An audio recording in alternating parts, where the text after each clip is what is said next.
आशा और उम्मीद करती हूँ कि आप सब लोग अच्छे होंगे। और मैं एक छोटी सी वीडियो के साथ में आप लोगों से मिल रही हूँ। मुझसे मेरे फॉलोवर्स, मेरे दोस्तों ने पूछा कि दीदी, जब आपने एचआरटी स्टार्ट करी थी तो वो कौन सी बात थी जो आपको बहुत खुश करती थी, और वो कौन सी बात थी जिसको सुन के आप बहुत घबराती थी, सोच के घबराती थी। तो बताना चाहूँगी कि मैंने जब एचआरटी स्टार्ट करी थी इन 2016, 2016 में जब मैंने एचआरटी स्टार्ट करी थी, तब मुझे जो सबसे ज़्यादा एक्साइटेड करती थी बात, वो ये थी कि मैं अपने उस स्वरूप में आ रही थी धीरे-धीरे, जो मैं थी। जैसे कि मैं हमेशा से मानती हूँ कि मैं एक महिला हूँ, मैं पैदाइश मतलब कि जन्म से एक महिला हूँ। ये एक अलग बात है कि मैं एक गलत शरीर में पैदा हो गई थी, और ये शायद एक ऐसी बात है जो सुनने वाले को लगे कि शायद मैं पागल हो गई हूँ जो ऐसा बोल रही हूँ।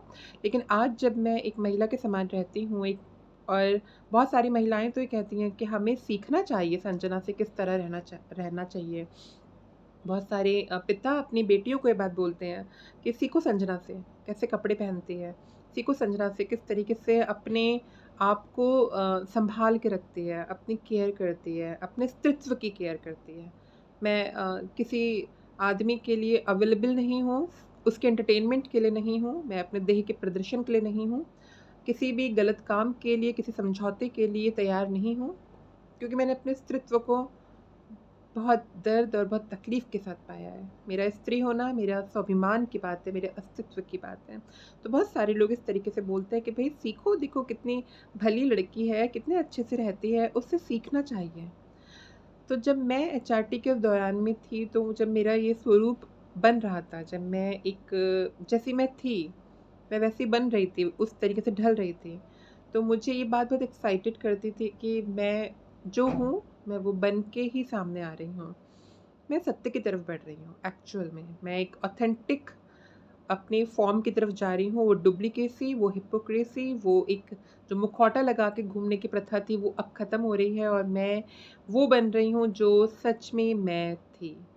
इस बात ने मुझे बहुत ही उत्साहित करा था कि मैं कुछ भी ऐसा गलत नहीं करने जा रही हूँ, क्योंकि अगर मैं कुछ गलत करती तो शायद मैं ऐसी नहीं होती जैसे आपके सामने आज हूँ। अगर मैं इतनी सहज और इतनी सौम्य और इतनी सुलझी हुई बात कर रही हूँ, तो मुझे लगता है शायद ये सत्य था जिसने मुझे अ, जिसने मुझे पराजित नहीं होने दिया, क्योंकि सत्य कभी पराजित हो ही नहीं सकता। तो मुझे सबसे ज़्यादा जो एक्साइटेड करती थी बात, वो ये करती थी कि मैं अपने रियल ह्यूमन फॉर्म में वापस लौट रही थी। मैं वो बन रही थी जो मैं थी।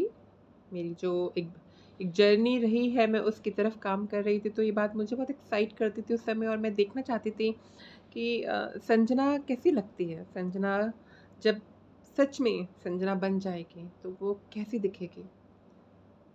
उसके बाल कैसे होंगे? उसके नाखून कैसे होंगे? उसकी आँखें कैसी होंगी? उसका शरीर कैसा होगा? वो कैसे मुस्कुराएगी? वो कैसे चलेगी? वो कैसे कपड़े पहनेगी? क्योंकि संजना एक लड़की थी, लेकिन इन सब चीज़ों को करने के लिए वो बहुत तरसती थी, बहुत डरती थी, बहुत घबराती थी, उसको बहुत बंदिशों में रखा गया था, बहुत परेशान थी।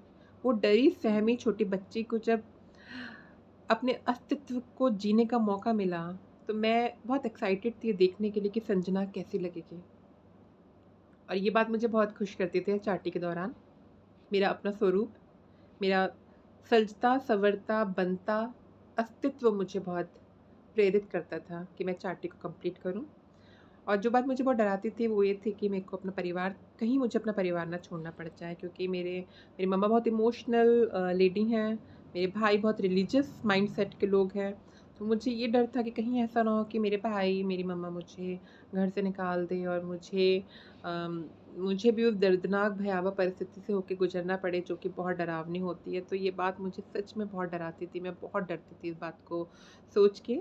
तो ये 2 बातें हैं जो मैं आपको बताना चाहती हूँ। एक बात जो मुझे एक्साइटेड करती थी कि मैं सत्य की तरफ बढ़ रही थी, और एक बात जो मुझे डराती थी वो ये कि कहीं मेरे घर वाले मेरा बहिष्कार ना कर दें, कहीं मुझे घर से ना निकाल दें, कहीं मुझे अपना वतन ना छोड़ना पड़े, अपना घर ना छोड़ना पड़े। तो ये बात मुझे बहुत डराती थी। मैं मम्मी के बिना कैसे जीऊँगी? मैं भाइयों के बिना कैसे जीऊँगी? घर के बिना कैसे जीऊँगी? कहाँ जाऊँगी? क्या खाऊँगी? क्या काम करूँगी? कैसे जीवन जीऊँगी? कहीं किसी गलत हाथ में ना पड़ जाऊँ, कहीं कुछ गलत काम ना करने लग जाऊँ, क्योंकि संस्कार इस बात की इजाज़त नहीं देते थे। संस्कार इतने अच्छे मिले थे पिता से, माता से कि कभी समझौता नहीं करा अपनी अस्तित्व और अपनी अस्मिता के साथ में। इस अस्मिता को अपनी सबसे खूबसूरत धरोहर समझ के मैंने सँवार के रखा, सँभाल के रखा। तो कहीं कॉम्प्रोमाइज़ ना करना पड़ जाए, इस बात का डर रहता था। इसके अलावा कोई और डर नहीं था। तो ये 2 प्रश्न थे जिनके जवाब मैं देना चाहती थी, और मैंने, मुझे लगता है, पूरी ईमानदारी के साथ में, सत्यता के साथ में इन प्रश्नों का जवाब दिया है।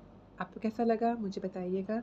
वीडियो को ज़रूर से लाइक कीजिएगा, कमेंट कीजिएगा, शेयर कीजिएगा अपने दोस्तों के साथ में, और संता साइमन के इस पेज को सब्सक्राइब कीजिए, इस चैनल को सब्सक्राइब कीजिए, ट्रांसजेंडर वॉइस को सपोर्ट कीजिए, ह्यूमन राइट्स को सपोर्ट कीजिए, इंसानियत को सपोर्ट कीजिए। नमस्कार, जय हिंद, जय भारत, शालोम।